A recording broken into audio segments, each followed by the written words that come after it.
আসসালামু আলাইকুম গাইস, আজকে আমি এগ নুডলসের খুবই ঝটপট একটা রেসিপি আপনাদের সাথে শেয়ার করছি। তো ভিডিওটি অবশ্যই শেষ পর্যন্ত দেখবেন। তো আমি এর জন্য ফার্স্টে একটি হাঁড়িতে পানি বসিয়ে দিয়েছি, এরপর সামান্য একটু তেল দিয়ে দিয়েছি। তেল দিলে নুডলসটা অনেক ঝটপট হয় আর একটির সাথে আরেকটি লাগে না, তার জন্য দিয়ে দিয়েছি। এখন আমি নুডলসগুলো দিয়ে দিচ্ছি পানির মধ্যে। আমি এখানে 2 রকমের নুডলস ইউজ করছি। তারপর নুডলসটাকে ভালো করে সিদ্ধ করে নেওয়া হচ্ছে। এখন একটু পর অনেক ভালো করে সিদ্ধ হয়ে যাবে। এখন দেখুন ভালো করে সিদ্ধ হয়ে গেছে, নুডলসগুলোকে উঠিয়ে নিয়েছি।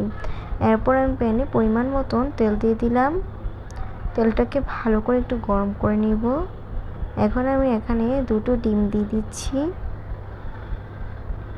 আপনারা নুডলসের অনুযায়ী ডিম দিবেন। তারপর আমি এখানে 1 চিমটি লবণ দিয়ে দিলাম আর ডিমটাকে ভালো করে ফেটিয়ে নেড়ে ছেড়ে ঝরঝরা করে নিচ্ছি।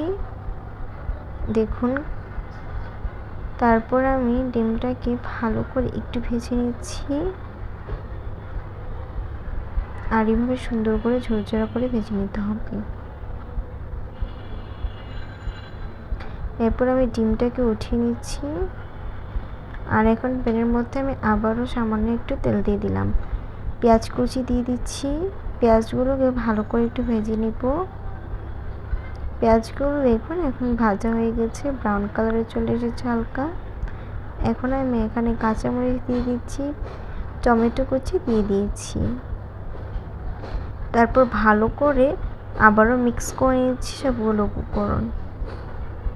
তারপর স্বাদমতো আবার একটু লবণ দিয়ে দিলাম, দিয়ে আবারও ভালো করে একটু নরম নরম করে টমেটোটাকে নরম করে নিচ্ছি। এরপর আমি এখানে দিয়ে দিলাম সয়া সস। আমি এখানে 1 চামচ দিয়ে দিয়েছি। তারপর মশলাটা দেখুন এখন ভালো করে হয়ে গিয়েছে কষানো। এখন আমি এখানে নুডলসগুলো দিয়ে দিলাম, তারপর ডিমগুলোকে দিয়ে দিয়েছি। তারপর মশলাটার সাথে নুডলস আর ডিমটাকে ভালো করে মিক্স করে নিচ্ছি আর লাস্ট পর্যায়ে এখানে নুডলসের মশলাটাকে অ্যাড করে দিচ্ছি।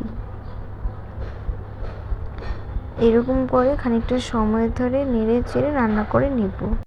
এখন আমি আরেক প্যাকেট মশলা দিয়ে দিয়েছি। তারপর নুডলসটাকে ভালো করে মিক্স করে নিচ্ছি আর নুডলসটা প্রায় কমপ্লিট। এই পর্যায়ে আমি এখন এখানে 1 চিমটি গোলমরিচের গুঁড়ো অ্যাড করে দিচ্ছি। এটা দিলে নুডলসটা অনেকটা ঝাল ঝাল হয়, খুবই ইয়াম্মি লাগে আর টেস্টটা দ্বিগুণ হয়ে যায়। এভাবেই কিছুক্ষণ রান্না করে নেওয়ার পর খুবই সহজ এই নুডলসের রেসিপিটা কমপ্লিট হয়ে যাবে। আর দেখুন এখন পারফেক্টলি রান্না কমপ্লিট হয়ে যাচ্ছে। আমি ভালো করে 2টো চামচের সাহায্যে নুডলসটাকে ভেজে নিচ্ছি আর দেখুন কতটা ঝরঝরা হয়েছে নুডলসটা। আর আমার রান্নাটাও কমপ্লিট হয়ে গেছে। তো আমি এখন আলাদা একটি পাত্রে উঠিয়ে নিচ্ছি। তো দেখুন কতটা ইয়াম্মি লাগছে দেখতে আর খুবই সহজ রেসিপিটা, আপনারা অবশ্যই ট্রাই করতে পারেন। ভালো থাকবেন, আল্লাহ হাফেজ।